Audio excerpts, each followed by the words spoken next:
Okay, are we rolling, Jessel? Okay. So, Myrtle Wilson. This is the description of her from the narrator, so from Nick, when she sort of first appears in George's shop.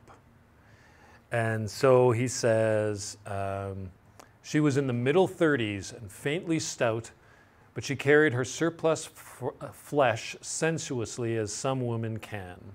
Her face, above a spotted dress of dark blue crêpe de chine, contained no facet or gleam of beauty, but there was an immediately perceptible vitality about her, as if the nerves of her body were continually smoldering. Now, what do we find interesting about this? She's not super hot. She's not super hot. So that's exactly what I found interesting about it. So Tom is already married to the one who's super hot. And he's having an affair with someone who isn't. Now that sort of raises some questions, doesn't it? Like, what is it that makes Tom interested in her? What is it, or is it just something about having an affair or having a girlfriend? Is that just what's important to him? I think maybe that's a large part of it. He just likes to have control things, but he does seem to be rather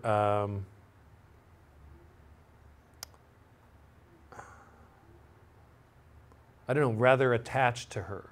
Like, he wants Nick to meet her, which is odd. And not just meet her like briefly, but spend a whole day with her. Robin? Maybe he just wants to show Nick how, like, he might have power over the situation. Maybe like just to prove to Nick that he's so much of a person that he can to. Yeah, there's maybe something about that. Yeah. So he wants Nick's approval. He wants Nick to be impressed, right? That he's got two women. But still, it's an odd narrative choice to make her, to say, contain no facet or gleam of beauty. It's an odd narrative choice.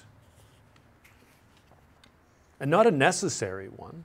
Like, she could have been pretty. That wouldn't have really changed anything. But yet somehow it does. So what I want you to think about is, why would Fitzgerald have made this choice? Because it clearly is a choice. And what is it telling us?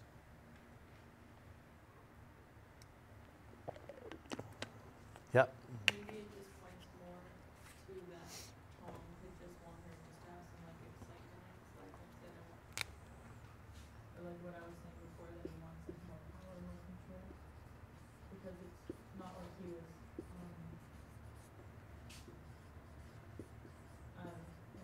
not like his, like, she caught his eye, like just the fact of her. Yeah. Yeah.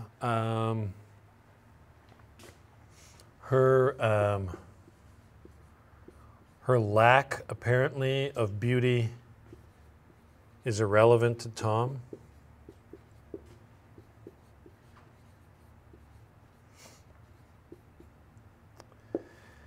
Now, that makes the narrative a bit harder to explain, because I don't know, why do you have an affair with somebody who you don't find attractive? That's like, affairs are hard enough to understand in the first place, but with someone you don't consider attractive, it's like, I really don't understand. So does it help and I'm strongly hinting that it does it help if we think of both Tom and Myrtle as representations, as symbols, instead of as people? Of what? Well, that's the question, isn't it? What does George represent? The average Joe. So, what do you think that Myrtle could be taken to represent?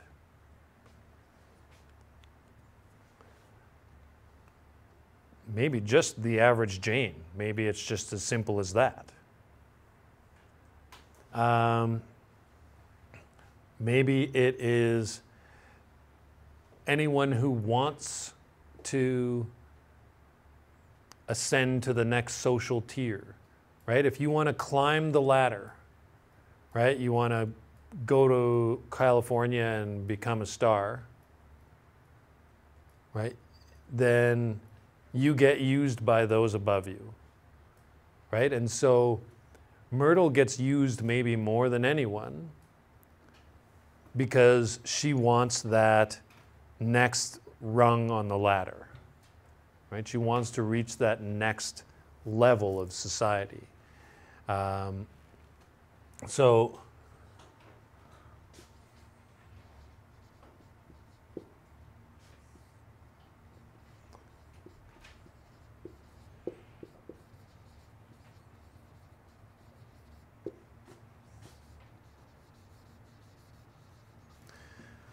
I would suggest that in this context,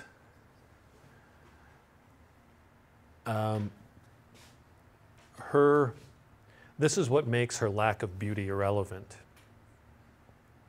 Because the elites, the Toms of the world, will make whatever use they want to of all of us, regardless of whether or not they think that we are hot. They don't care, right? Or whatever other aspect, right? They use all of us. Is that, and if we think about it that way, then maybe her lack of beauty becomes more explicable. It becomes more of a conscious plot character decision to represent something.